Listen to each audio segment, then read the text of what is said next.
কি জুমার খুতবা ছুটে গেলে শুধু জুমার নামাজ পড়লে কি জুমা আদায় হবে? আমার একজন বোন আছে যার হাজবেন্ড তার থেকে দূরে অবস্থান করেন। মাঝে মাঝে তিনি যখন উত্তেজিত থাকেন তখন ঘনিষ্ঠভাবে বোনকে ভিডিও কলে আসতে বলেন। এবারে শরীয়তের বিধান কি? কাপড়ে মজি লাগলে কি কাপড় নাপাক হয়ে যায়? কাপড়ে মজি লাগলে করণীয় কি? একাকী নামাজ পড়ার সময় কেরাত পড়ার বিধান কি? ঠোঁট না নেড়ে কেরাত পড়লে কি সালাত আদায় হবে? কর্মব্যস্ততার কারণে অনেক সময় ওয়াক্ত মতো নামাজ পড়া সম্ভব হয় না, কিন্তু প্রতিদিনই পরে কাজা আদায় করে নিয়ে ঠিক গুনাহ হবে? পিরিয়ড চলাকালীন সময় ঘর থেকে বের হওয়ার সময় আয়াতুল কুরসি পাঠ করা যাবে কিনা? মৃত্যুর পর মৃত ব্যক্তির পাশে বসে কোরআন তেলাওয়াত করা দিবেন। মৃত ব্যক্তিকে যদি হায়েজ অবস্থা থেকে গোসল দেন, গোসল হয়ে যাবে। এরপরে এমডি আলামিন লিখেছেন, জুমার খুতবা ছুটে গেলে শুধু জুমার নামাজ পড়লে কি জুমা আদায় হবে?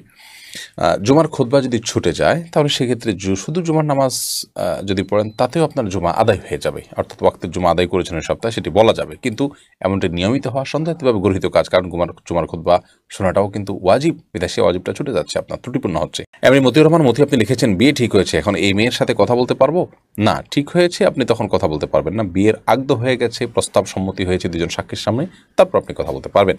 ঠিক হয়েছে এর মানে হলো জাস্ট মুখোমুখি ঠিক হয়েছে, আগদ এখনো হয়নি।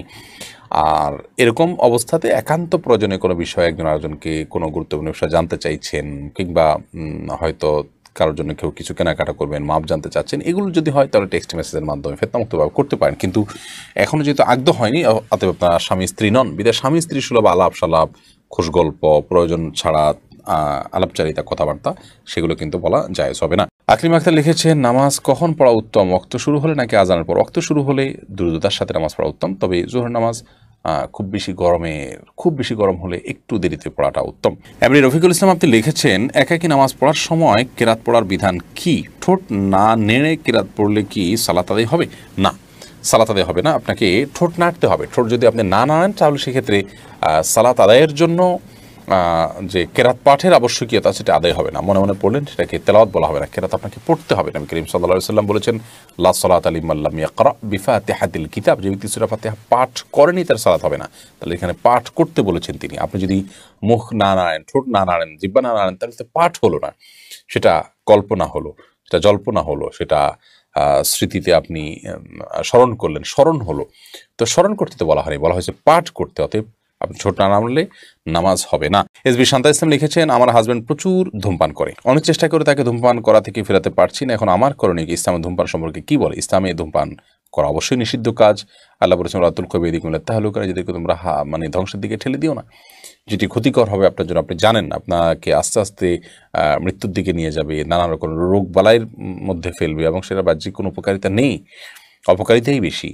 তো সেক্ষেত্রে সেটি নিষিদ্ধ, নাজায়েজ, গুনাহের কথা। বিধায় আপনার স্বামীকে আপনি বোঝানোর চেষ্টা করবেন, আল্লাহর ভয় দেখাবেন, এবং অন্যদেরকে দিয়ে বোঝাবেন, তার জন্য আল্লাহর কাছে দোয়া করবেন, বিভিন্ন উদ্যোগ আপনি গ্রহণ করবেন। আসমা আক্তার জাকি আপনি লিখেছেন, নামাজ সঠিকভাবে পড়ার চেষ্টা করি, তাও মনে হয় যেন ভুল হচ্ছে, এর জন্য সিজদায়ে সাহু দেই, এই অবস্থায় আসলে করণীয় কি? আপনি যদি সঠিকভাবে পড়ে থাকেন, এরপরে মনে হচ্ছে ভুল হচ্ছে, এই মনে হচ্ছে ভিত্তিতে সিজদা সাহু আপনি দিবেন না। পার্টিকুলার কোনো ভুল যদি হয়, একেবারে জানলেন নির্দিষ্ট করে যে আমার এই ভুলটা হয়েছে, তার ভিত্তিতে আপনি সিজদা সাহু দিবেন।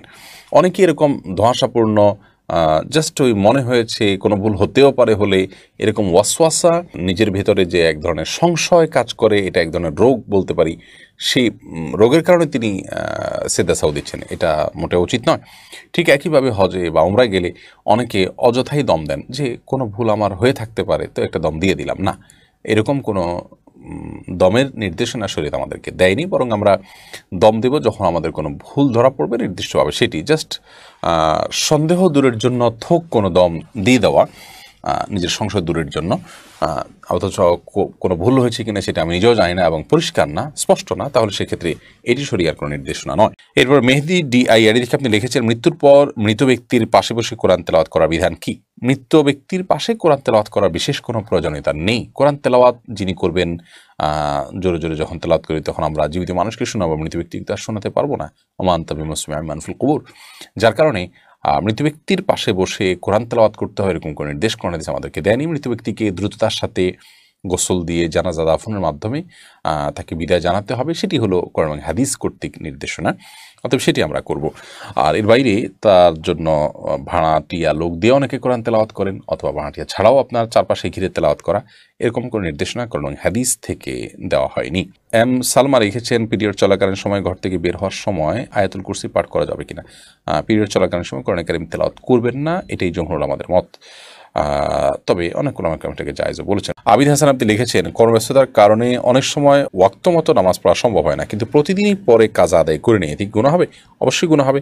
নিয়মিত আপনি যদি এটা করেন তাহলে সেটা এক ধরনের অপরাধ, আপনি সালাতকে সমত আদায় করছেন। আল্লাহ বলেছেন, ইন্নাস সালাতা কানাত আলাল মুমিনিনা কিতাবাম মাওকুতা, নিশ্চয়ই সালাত ইমানদারদের জন্য নির্দিষ্ট সময়ে পড়াটা এটা আল্লাহ তাআলার পক্ষ থেকে অবধারিত ফরজ করা হয়েছে। বিধায় সেই ফরজটাকে অবলীলা প্রতিদিন আপনি লঙ্ঘন করে যাবেন তথাকথিত ব্যস্ততায়, এই ব্যস্ততা আপনার জন্য জায়েজ নয়। আপনার ঈমান ধ্বংস হয়ে, তাকওয়া ধ্বংস হয়ে, আখিরাত এবং জান্নাত ধ্বংস হয়ে যদি দুনিয়ার অনেক কিছু অর্জনও হয়, সেই অর্জনটা আপনার কাছে তুচ্ছ, সেটা আপনি গ্রহণ করার কথা নয়।